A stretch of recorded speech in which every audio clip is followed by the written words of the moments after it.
इससे ज्यादा जरूरी क्या होता है? यदि कोई प्यासा है तो उसको पानी की जरूरत है, भूखा है तो भोजन की जरूरत है। वो नहीं, वो तो है। हाँ। जैसे जीवन में जैसे भक्ति, ये तो ज्यादा जरूरी है ना। हाँ। भजन ज्यादा जरूरी है। हाँ। और कहते भी है कि मतलब ठाकुर जी से कोई ना कोई अपना एक संबंध होना चाहिए। हाँ। तो मैं अपने ठाकुर को अपना पति मानती हूँ, लेकिन परिवार वाले सोचते हैं कि नहीं मैं शादी के बंधन में बंध जाऊँ। आपकी माता जी क्या कहती हैं?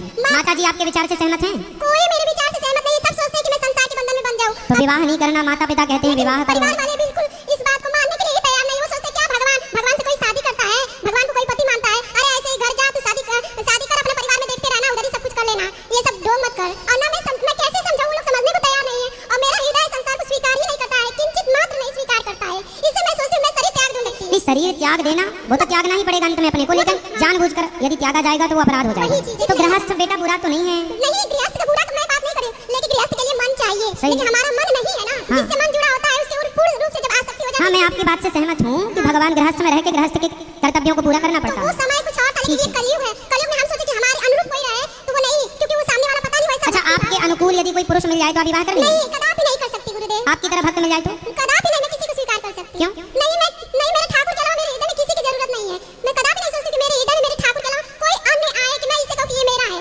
झूठ से सपने में भी ना बोलूं मैं कि ये मेरा है। अच्छा देखो, आपका जो विचार है इससे श्रेष्ठ विचार इस धरती पे कोई हो नहीं सकता कि भगवान को हम अपना माने कि चलो आज तो आपके मन में गोविंद है और आपके मन में कोई किसी पुरुष का स्थान नहीं है, हमेशा आपकी साधना ऐसी चले। पर आज नहीं, आज के 5 साल बाद, 10 साल बाद कभी यदि मन ऐसा हुआ, क्योंकि मन देखो, मन स्थिर नहीं हो पाता। यदि आपका मन स्थिर हो जाए तो बहुत बड़ी बात है, पर मन तो देखो रोज उलाटी खाता है। मन कभी ऐसा कहता है, कभी मन ऐसा कहने लगता है। जैसे मन अच्छा कहता है, कल को उसे बुरा कहने लगता है। तो मन का भरोसा नहीं करना चाहिए। मन का भरोसा नहीं गुरुदेव,